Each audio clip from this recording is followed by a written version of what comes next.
마음에 하나님이 임하는 것이 천국의 시작입니다 라는 말씀으로 함께 은혜를 나누겠습니다. 예수님이 말씀하시는 천국의 삶은 하나님이 우리에게 이미 지금 우리 사이에 존재한다는 것입니다. 우리가 흔히 실수하기 쉬운 것이 뭐냐면 천국이 죽고 나서 가는 곳이다라는 생각을 한다는 거예요. 근데 예수님은 천국이 죽고 나서 가는 곳이라고 그렇게 말씀하지 않았어요. 예수님은 천국은 지금 너희가 누릴 수 있는 것이다라고 분명하게 말씀하셨어요. 누가복음 17장 21절에 또 여기 있다 저기 있다고도 못하리니 하나님의 나라는 너희 안에 있느니라. 천국은 여기 있다 저기 있는 것이 아니라 천국은 너희 가운데 있는 거다. 무슨 말입니까?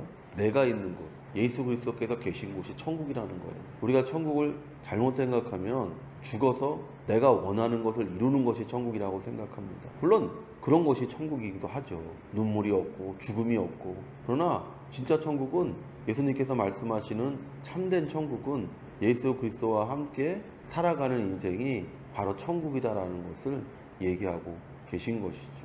하나님의 나라는 바로 그런 것이다. 내가 너희와 함께하는 것이다. 그러니까 너희가 이 세상을 살아가면서 무슨 일을 만나든지 어떤 일을 만나든지 상관하지 않고 그곳에서 네가 하나님께서 허락하신 모든 것들을 누리다가 또 그대로 하나님의 나라 가운데로 옮겨가는 바로 그와 같은 삶을 천국의 삶이다라고 얘기하고 있는 것이죠. 그래서 끊임없이 우리가 그리스도를 붙잡을 때 우리가 천국을 누리는 것이고, 우리가 끊임없이 그리스도 안에 머무를 때 천국을 살아가게 되는 인생이 되는 것이죠. 천국은 죽어야만 가는 곳이 아니라 이미 우리 가운데 오신 예수 그리스도와 함께 사는 현재의 삶에서 시작되는 것이다라는 거예요. 여기서도 천국을 살지 못하면 죽어서도 천국을 못 살아요. 여기서 천국을 살아야 돼요. 천국이 뭡니까? 하나님의 나라가 뭡니까? 하나님이 주인이신 나라가 천국이에요. 그러니까 내 삶의 주인이 하나님이 되면 그 삶이 천국이 되는 것이죠. 그 삶이 행복한 삶이 아닐 수도 있죠. 그 삶이 부유한 삶이 아닐 수도 있죠. 그 삶이 넉넉한 삶이 아닐 수도 있죠. 때로는 몸의 질병으로 또는 남편으로 인한 고통으로 자녀로 인한 절망 가운데 있을지라도 그리스도를 붙잡고 있는 한 그것이 천국이 되는 거예요. 그러니까 예수님의 삶을 보면 알잖아요. 예수님이 행복했다라는 기록이 별로 성경에 없잖아요. 예수님은 이 땅을 살아가면서 고통을 당하셨어요. 심지어는 마지막은 십자가의 그 비참한 죽음이셨어요. 머리 둘 곳이 없었던 분이었고, 그죠? 그런 분이었어요. 가족으로부터도 의심을 받고, 제자들에게는 버림을 받고, 자기가 고쳐주고, 자기가 치유했던 사람들에게서는 외면을 당하고, 그리고 자기를 적대했고, 또 무관심했던 사람들은 예수들을 십자가에 못 박으라고 소리 지르며 악다구니를 쓰는 그런 모습이잖아요. 거기에 무슨 천국이 있을 거라고 생각합니까? 우리는 거기에 무슨 천국이 있어요? 그러나 예수님은 우리에게 그 가운데 천국이 있다라고 말씀하셨어요. 예수님은 그 가운데서 천국을 누리셨어요. 천국은 믿음과 소망과 사랑 가운데 있는 것이죠. 하나님을 믿는 믿음, 하나님이 부활이 있을 것이라는 소망, 그리고 이 모든 아픔과 이 모든 고통 가운데서도 하나님이 날 사랑하셔서 마침내 나를 하나님의 것으로 삼으신다는 이 확고한 것을 가질 때 우리가 어떠한 상황이나 어떠한 처지나 어떤 경우에 있든지 간에 하나님이 우리에게 허락하신 천국을 누리는 복된 인생이 되는 것입니다. 그러므로 예수 믿는 모든 사람은 이미 천국을 소유하고 누리는 삶을 살아야 되는 거예요. 그러나 어떤 사람에게는 씨, 너무나 작아 보이지 않는 겨자씨로 남겨져 있고, 어떤 이는 자라서 새가 앉을 정도의 큰 천국을 누리고 있는 것이 사실인 거예요. 천국을 누리는 크기의 차이가 있다는 거예요. 예수님께서 오늘 말씀하시잖아요.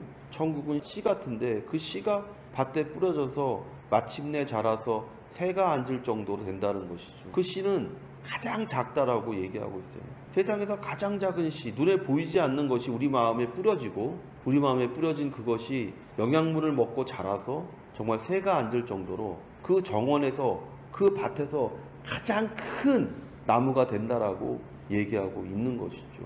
왜 이러한 차이가 있습니까? 어떤 사람은 여전히 천국을 경험하지도 못하고 체험하지도 못하고, 어떤 사람은 정말 천국 가운데서 날마다 하나님을 기다리며 사는 그런 인생이 생기는 차이는 어디에 있습니까? 첫째는요, 하나님의 뜻에 순종하는 자는 천국의 자람을 체험한다는 거예요. 사람이 죄의 모습은 불순종입니다. 주어진 말씀에 순종하지 않고 자신의 판단으로 말씀을 재단하는 어리석음을 범한 거예요. 그것이 죄의 원형이잖아요. 가장 성경에서 악한 죄가 뭐냐? 말씀에 불순종하는 거예요. 우리가 사울과 다윗의 이야기를 통해 그걸 보잖아요. 사울은 하나님의 말씀을 거역하는 죄를 졌어요. 다윗은 간음하는 죄를 졌어요. 세상에서 봤을 때는 간음하는 죄가 더 나쁜 죄죠. 그렇잖아요. 아니 뭐 하나님의 눈에 보이지도 않는 말씀 어긴다고 해서 세상 사람들이 무슨 손가락질을 하겠습니까? 그럴 수 있다고 생각하죠. 근데 성경은 누가 멸망으로 가냐? 사울이 멸망으로 가고 다윗은 용서받아서 왕으로서 계속 대대손손 왕의 자녀들을 갖게 되는 것을 우리가 보잖아요. 세상의 기준과 성경의 기준은 달라요. 세상의 기준은 눈에 보이는 것, 손에 잡히는 것이 크고 위대하다고 말하지만 성경은 눈에 보이지 않는 것, 손에 잡히지 않는 것이 더 크고 위대하다고 말하는 거예요. 그래서 바울이 우리에게 말하지 않습니까? 눈에 보이는 것들은 눈에 보이지 않는 것들로 말미암은 겁니다. 우리 모든 죄의 모습들은 무엇을부터 출발하는 거냐? 하나님의 말씀에 불순종하는 것부터 시작하는 거예요. 아담과 하와가 단 한 가지 선과 악을 아는 나무의 실과를 먹지 말라는 그 말씀을 마귀의 유혹에 빠져서 불순종함으로 우리의 모든 저주가 시작되었다라고 성경은 얘기하죠. 세상 사람들은 이 얘기를 들으면 웃습니다. 비웃어요. 야, 그게 뭐 얼마나 대수롭다고. 그러나 성경은 그걸 가장 중요하게 생각하는 거예요. 성경이 천국을 얘기할 때 예수님께서 씨로 말씀하시잖아요. 그리고 씨를 예수님께서 뭐라고 말씀하시냐? 말씀이다라고 얘기하잖아요. 하나님의 말씀이 너희 마음에 심겨지는 걸 얘기하잖아요. 말씀이 뿌려질 때 똑같은 밭에 말씀이 뿌려지지만 천국이 우리 가운데 똑같이 들어오지만 그 말씀에 순종하는 자는 천국을 키워나가는 사람이고 그 말씀에 순종하지 않는 사람은 그 씨를 그대로 두는 사람인 거예요. 출애굽한 이스라엘 민족이 끊임없이 하나님이 자신들을 광야에서 죽이려고 애굽에서 나오게 했다고 주장하는 것처럼 조금의 문제와 어려움이 오면 우리는 하나님의 의도를 오해합니다. 불순종이 뭐냐? 하나님의 말씀을 오해하는 거예요. 내 생각으로. 그래서 마귀가 와서 하와를 그렇게 유혹하잖아요. 정말 그렇게 하라고 했냐? 하니까 쳐다보니까 자기 생각으로 쳐다보니까 먹음직도 하고 보암직도 하고 하와가 어떻게 해요? 그것을 따서 자기도 먹고 자기 남편에게도 주었다. 불순종은 어떻게 오냐? 바로 이와 같이 오는 것이죠. 말씀이 있는데 그 말씀을 내 생각으로 재단하는 거예요. 그리고 나서는 그거를 자기식으로 합리화하는 거죠. 마귀는 항상 우리에게 와서 그렇게 합니다. 그래서 예수님께서 말씀하셨잖아요. 너 나를 따라 살려면 모욕과 조롱을 당할 거고 침뱉음을 당할 거다. 성도 여러분, 좋으신 하나님을 믿으십시오. 말씀에 순종하려면 좋으신 하나님을 믿어야 돼요. 좋으신 하나님께서 나쁜 것을 우리에게 시키지 않는다는 분명한 확신을 가져야 돼요. 좋으신 하나님은 모든 것을 우리에게 선하게 행하신다는 것을 믿어야 돼요. 우리가 만약 하나님의 뜻을 이해하지 못하면 우리 가운데 천국은 정말로 멀리 있는 것이죠. 말씀에 순종하십시오. 환경에 따라 말씀을 따르는 것이 아니라 말씀을 따라 환경을 다스리는 사람이 돼야 되는 거예요. 마귀가 얘기할 때 하나님이 그렇게 말씀하셨기 때문에 난 순종할 거야 라고 했으면 끝나는 문제였던 거예요. 그런데 마귀가 얘기할 때 어떻게 했냐? 내 생각을 거기다 집어넣는 거예요. 그리고 선악과를 쳐다보니까 정말 먹음직하고 보암직했다라고 얘기하잖아요. 그러니까 환경을 따라 말씀을 해석하지 말고 말씀에 따라 환경을 해석하는 사람이 되면 되는 거예요. 하나님이 그렇게 말씀하셨어. 하나님께서 영혼이 잘 된다고 말씀하셨어. 범사에 잘 된다고 말씀하셨어. 강건하게 하신다고 말씀하셨어. 내가 몸이 지금 연약하고 좀 부족하고 물질이 넉넉함이 없을 때 그 말씀을 의지해서 좋으신 하나님께서 내가 지금 하는 일에 복을 주시고 지금 내 몸에 복을 주시고 내 영혼에 복을 주셔서 모든 일이 잘 되게 해주실 것이라는 이 확신을 가질 때 내 안에서 천국이 자라나는 축복을 체험하게 되는 줄로 믿습니다. 둘째는요, 우리가 제대로 물 주지 않기 때문에 우리 안에 천국이 자라지 못하는 거예요. 우리는 예수님의 가르침으로 양육받아야 하는 것입니다. 제자됨이란 바로 우리가 그분의 말씀을 배우고 실천한다는 것입니다. 물 준다는 건 뭡니까? 우리가 배우고 실천하는 거예요, 말씀을요. 그럴 때 거기에 천국이 임하게 되는 거예요. 어떤 생명이든 자라지 않으면 비정상적인 것입니다. 요한복음 6장 35절에 예수께서 이르시되 나는 생명의 떡이니 내게 오는 자는 결코 줄이지 아니할 터이요 나를 믿는 자는 영원히 목마르지 아니하리라. 예수 그리스도를 먹고 마셔야 성장하는 거예요. 예수 그리스도를 우리가 어떻게 먹고 마십니까? 예수 그리스도의 말씀을 듣고 실천하는 사람이 예수 그리스도를 먹고 마시는 사람이에요. 그의 말씀을 듣고 믿고 그 말씀대로 실천하는 것이죠. 환경이 어쨌든 실천하는 거예요. 그 실천할 때 바로 우리가 성장하고 자라고 마침내 천국을 온전히 누리는 사람이 되는 것이죠. 보세요. 씨앗이 뿌려졌습니다. 정원에 심겨졌습니다. 그럼 던져놓고 끝나는 게 아니잖아요. 물을 줘야 되고 비료를 주잖아요. 나무가 조금씩 이제 자랍니다. 그러면 나무가 자랄 때 어떤 일이 일어나냐? 바람이 불죠. 비가 오죠. 때로는 태풍도 불죠. 그 환경 가운데서 나무가 어떻게 합니까? 이기죠. 견뎌내야죠. 이기고 견뎌내는 나무만이 성장하는 거잖아요. 커지는 거잖아요. 우리도 똑같죠. 우리가 말씀을 듣고 말씀대로 실천하려고 할 때 어려움을 만나죠. 문제를 만나죠. 곤란함을 만나죠. 거기서 꺾이면 천국을 누릴 수 없죠. 그러나 그것을 우리가 끝까지 견뎌내고 이겨내면 마침내 새가 와서 앉을 정도의 거대한 나무로 성장하게 되는 것이죠. 우리는 하나님의 정원 가운데 심겨져 있는 사람들입니다. 우리가 지금 예수 그리스도의 말씀과 또 예수 그리스도의 말씀을 따라 살려는 그 실천함을 통해서 우리가 이제 조금씩 성장합니다. 그럼 마귀는 우리를 넘어뜨리려고 하죠. 쓰러뜨리려고 하죠. 태풍이 불고 우리가 감당할 수 없을 것 같은 비가 내리죠. 그러나 여러분 아무것도 걱정하지 마십시오. 정원에는 물길이 열려져 있어서 아무리 많은 비가 와도 다 빠져나갑니다. 결단코 여러분을 넘어뜨리고 쓰러뜨리지 못합니다. 두려워하지 마시고 염려하지 마시고 하나님의 말씀을 예수 그리스도의 말씀을 받고 그 말씀대로 살려고 투쟁하고 피 흘리기까지 싸워야 된다라고 히브리서가 우리에게 얘기하잖아요. 세상 사람들이 여러분을 조롱하고 멸시하고 때로 비웃고 그러더라도 여러분이 예수 그리스도를 먹고 마시면 여러분은 점점 강건해집니다. 누구도 세상이 감당할 수 없는 사람으로 강건해지는 축복을 체험하게 됩니다.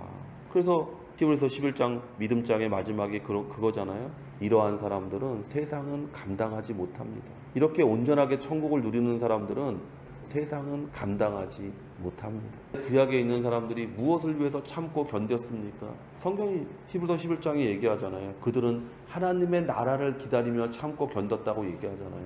이제 하나님의 나라가 와서 우리 가운데 들어왔는데 우리가 왜 못 참고 기다립니까?